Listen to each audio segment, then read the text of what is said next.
Olá, está no ar o ES em Debate. O nosso tema hoje é a inclusão social nas escolas regulares. Dados do IBGE apontam que, no Brasil, de cada 10 pessoas, uma é portadora de necessidades especiais, o que representa 14,5% da população.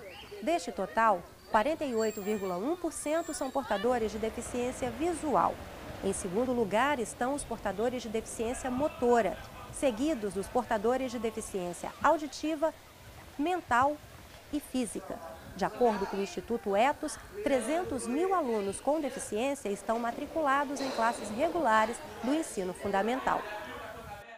E para discutir o tema da inclusão social nas escolas regulares, nós estamos recebendo aqui no programa a Marília dos Santos Franklin, que é pedagoga e é coordenadora de formação e acompanhamento à educação especial da Prefeitura Municipal de Vitória, e o Henrique José Alves Rodrigues, que é coordenador de educação de jovens e adultos, também da Prefeitura de Vitória, e também professor de História.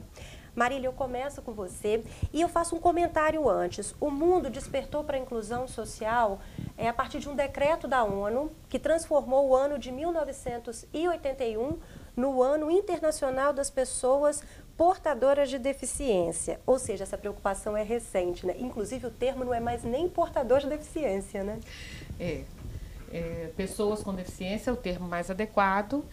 E nós tivemos, antes desse período histórico, movimentos sociais que dispararam, né, nas instituições, nas várias instituições, nos vários países, questões ou programas, legislações que dessem conta da inclusão das pessoas marcadas pela diferença da deficiência.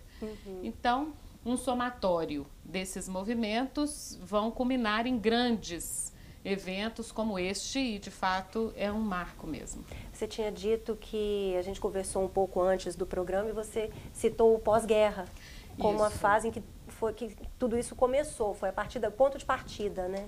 Um grande marco histórico que nós temos é o pós-guerra, pós-segunda guerra, em que as pessoas voltando da guerra mutilados e antes foram dando conta de si, respondendo, né, autonomamente por si no contexto social, voltaram mutilados e puderam defender a si mesmos numa nova condição para que eles continuassem participando com os mesmos direitos. De fato, historicamente, essa é uma referência. Falando agora da educação especial, Marília, você é coordenadora de formação e acompanhamento à educação especial da Prefeitura de Vitória. O que significa educação especial? Educação especial neste país é uma modalidade de ensino e ela transversaliza todas as outras etapas de ensino, níveis e modalidades também. Ela está presente na educação infantil, no ensino fundamental, no ensino médio, superior e na EJA. Dentro da educação especial tem o atendimento educacional especializado, que é o AEE. Isso mesmo. E como que ele funciona? Quem que ele atende? Isso. É um serviço da educação, da educação especial, desta modalidade de ensino. O atendimento educacional especializado ele é ofertado no contraturno de matrícula do aluno que é comprometido pela deficiência ou transtorno, ou com indícios de altas habilidades, que é uma outra área atendida também pela modalidade de educação especial. Então são 3 áreas atendidas? São 3 áreas. As pessoas com deficiência. Explica pra gente então o que é cada área dessa.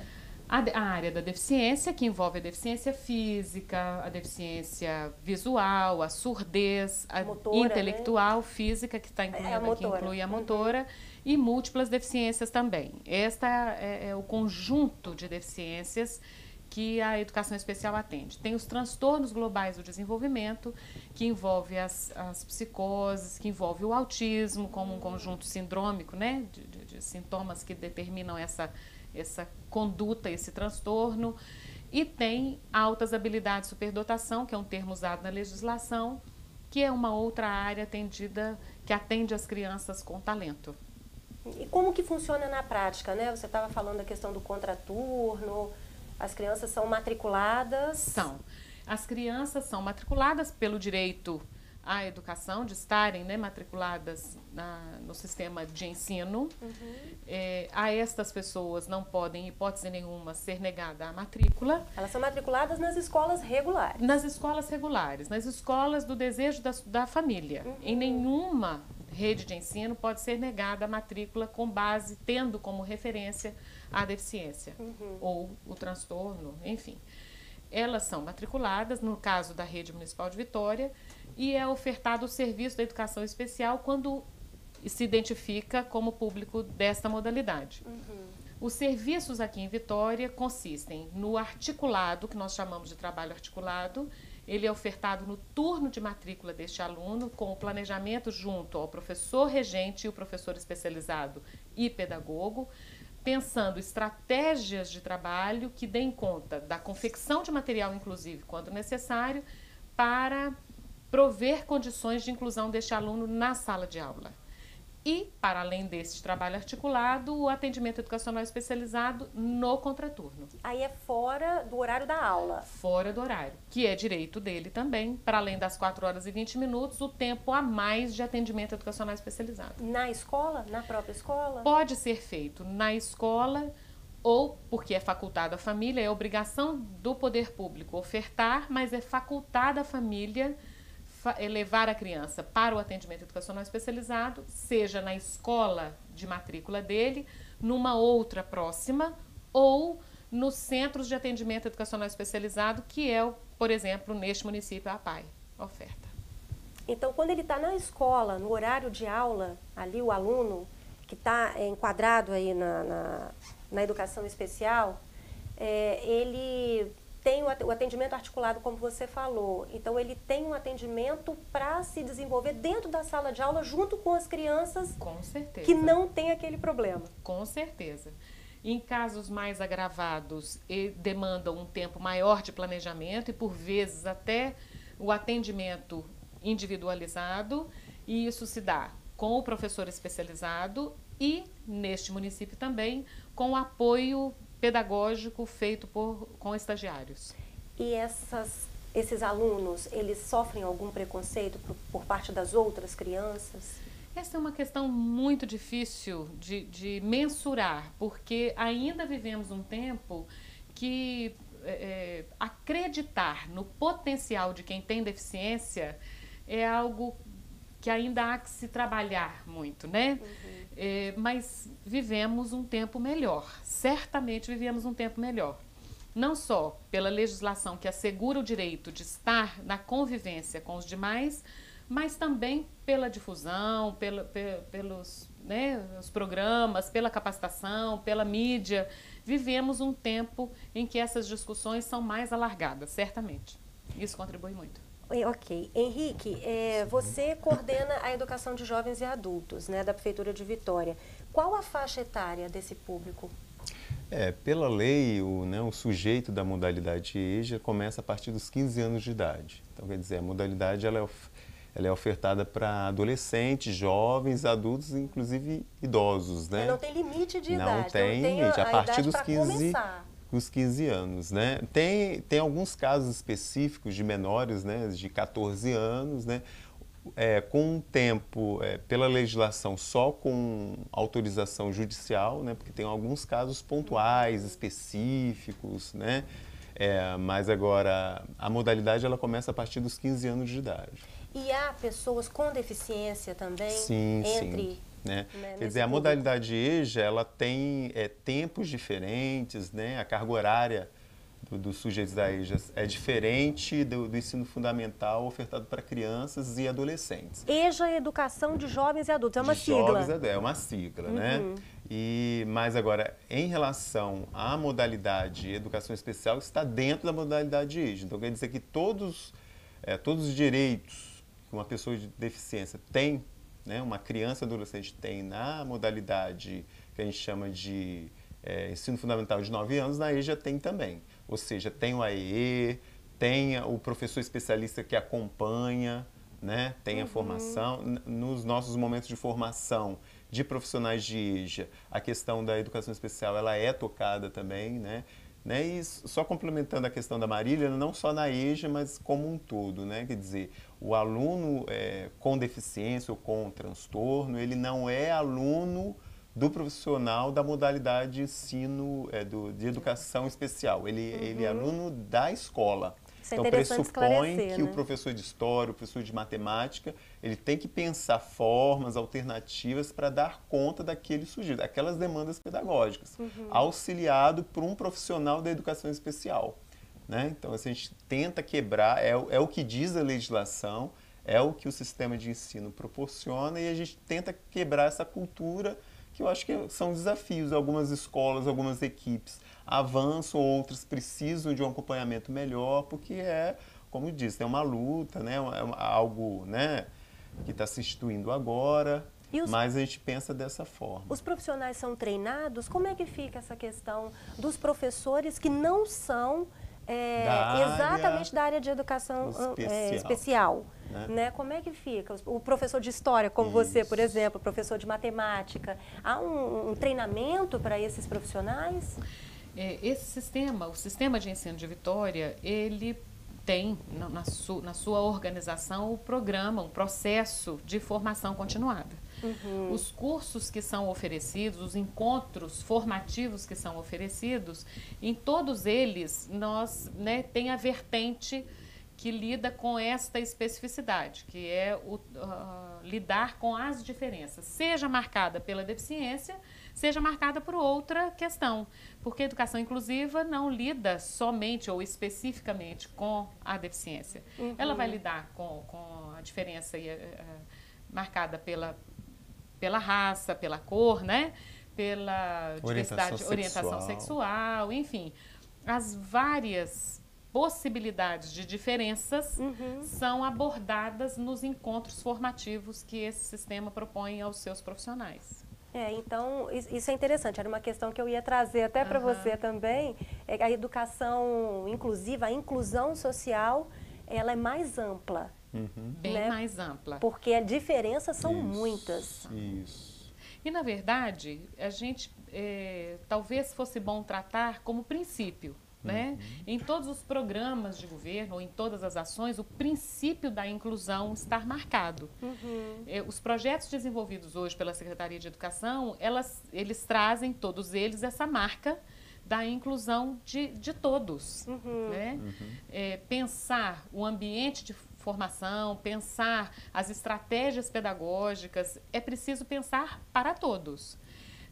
A comunidade escolar também pode estar presente com as suas marcas de diferenças. Então, se promove encontros que a comunidade está, é preciso previamente saber se ali vai ter alguém com surdez, se ali vai ter alguém com mobilidade reduzida ou um cadeirante que precisa de equipamentos que deem conta da sua plena participação.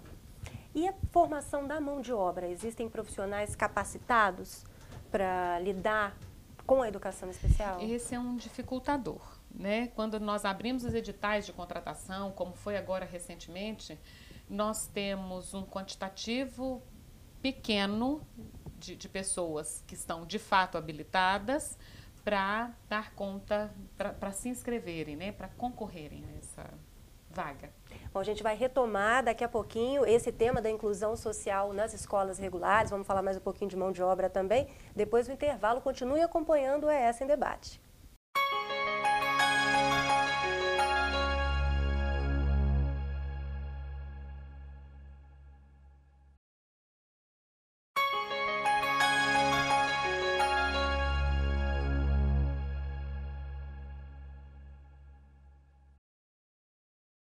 De volta com o ES em Debate, hoje nós estamos recebendo aqui no programa a Marília dos Santos Franklin, que é pedagoga e é coordenadora de formação e acompanhamento à educação especial da Prefeitura Municipal de Vitória, e o Henrique José Alves Rodrigues, que é professor de História e coordenador da educação de jovens e adultos também da Prefeitura de Vitória. Marília, nós estávamos falando, né, antes do intervalo, no bloco anterior, sobre a questão da mão de obra, né? Há alguma carência de mão de obra em algum tipo específico de deficiência, para algum tipo específico de deficiência? Hoje, em função da legislação ligada à área da surdez, com a instituição da Libras, como Língua Brasileira de Sinais, como segunda língua oficial deste país, e o decreto que institui a função de intérprete serem muito novos, nós temos uma dificuldade imensa na captação de profissionais habilitados para lidar com a questão. Este município, o município de Vitória, propõe uma educação para surdos bilíngue. Então, prover, né, dar conta destes cargos, de localização dos profissionais para cumprir estes cargos, intérprete, professor bilíngue e instrutor de Libras, que é um profissional surdo que nós temos no nosso quadro de trabalho, é um dificultador. Nós precisamos ainda de um tempo histórico que a formação dê conta. Porque todo mundo ainda está aprendendo. Está aprendendo, está se capacitando. Nós temos a primeira turma de Letras Libras, que é o curso oferecido para a formação e capacitação destes profissionais, sendo a sua formatura agora, em setembro de 2012, a primeira turma nesse estado sendo formada. Então, até então, lidamos com a formação das mais variadas e com um teste de proficiência oferecido pelo MEC também, como resguardo da proficiência na área. Ok. Henrique, entre as pessoas com deficiência, né, que participam ali da educação de jovens e adultos, quais as deficiências mais comuns? O que comparece mais é a deficiência mental e alguns transtornos, né? São as que mais... esquizofrenia, né? Transtornos, deficiência intelectual, né? E como eu já disse, acompanhados, sempre tem um profissional, né, que chama de professor especialista, né? De preferência em cada unidade de ensino, né? Que oferta também o AEE, antes das 3 aulas diárias que eles têm. Lembrando que o AEE é o atendimento educacional especializado. Que sempre tem que ser feito, inclusive na modalidade EJA, fora da aula regular. Então, na aula regular, esse aluno, essa aluna estão na sala de aula com outros alunos, o profissional de educação especial está junto também.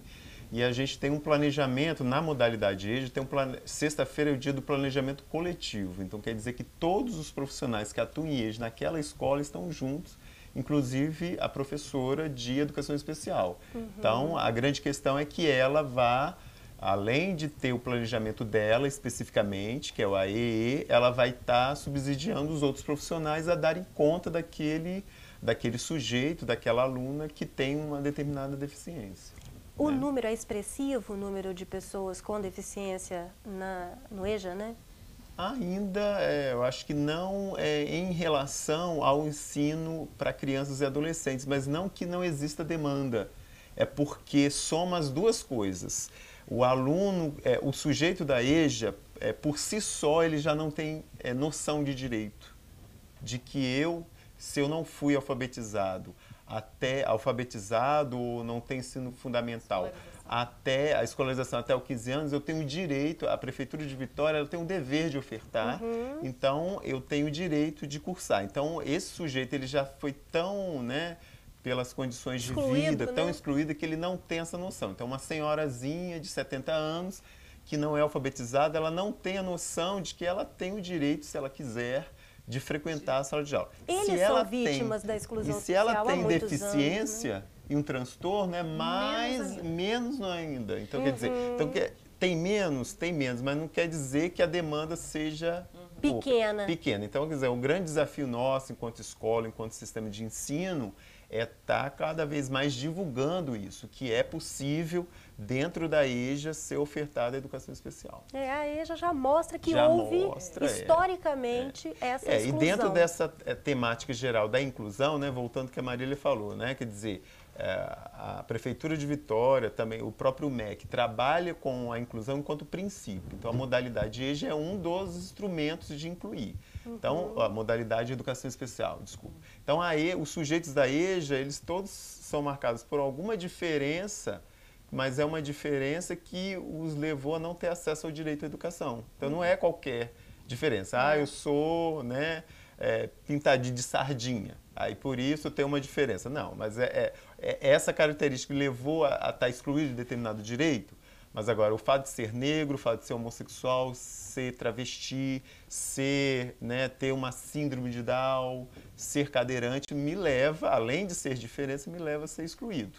Então, o sujeito da EJA, ele por si só, ele é marcado por uma diferença que o exclui dos direitos. Né? E essas outras diferenças estão lá presentes também. A gente falou muito da pessoa com deficiência. E aí, além da modalidade IJA, a modalidade de educação especial, a Secretaria de Educação de Vitória ela tem outros programas para dar conta disso. Então, tem um CEAFRO, que é um centro de estudos que assessora a escola, que dá formação sobre a diversidade racial. Você tem um grupo de gênero e diversidade sexual que lida com o público LGBT, que também tem um problema de escolarização. Então, na EJA, por exemplo, a gente tem uma sala de aula que tem travestis e tem transexuais. A questão da homofobia. Né? Então, esse grupo da Secretaria de Educação nos ajuda a pensar a estratégia para lidar com esse público diferenciado. Não só com o público, mas com o professor também.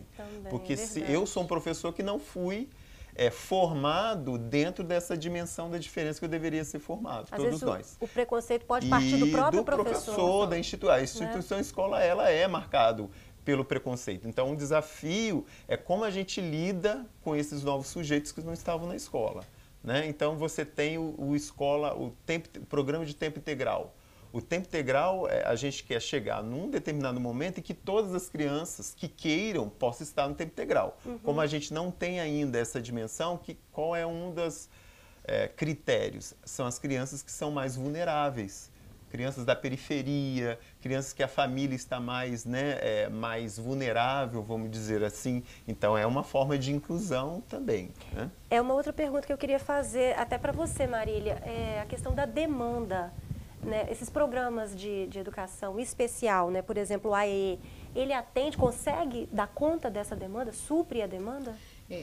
O AE é um serviço ofertado e ele é ofertado... Não é um programa, é um serviço. É um serviço na modalidade de educação especial. Hoje ele é ofertado, nós podemos afirmar que de forma universalizada, porque mesmo que na escola daquele aluno não tenha localizado, em função inclusive da questão anterior que nós havíamos dito, um professor da educação especial que acompanhe a escola no seu contexto e oferte o AE, essa escola e este aluno pode ser assessorado por outro professor da escola mais próxima e este aluno fazer o atendimento educacional especializado na escola mais próxima também. Ou seja, o serviço não é ofertado em todas as escolas da rede pública? Muito poucas das nossas escolas. Eu acredito que hoje, 2 delas é que nós não temos, né, professores da educação especial trabalhando ali, mas recebem a orientação e a visita da equipe da secretaria.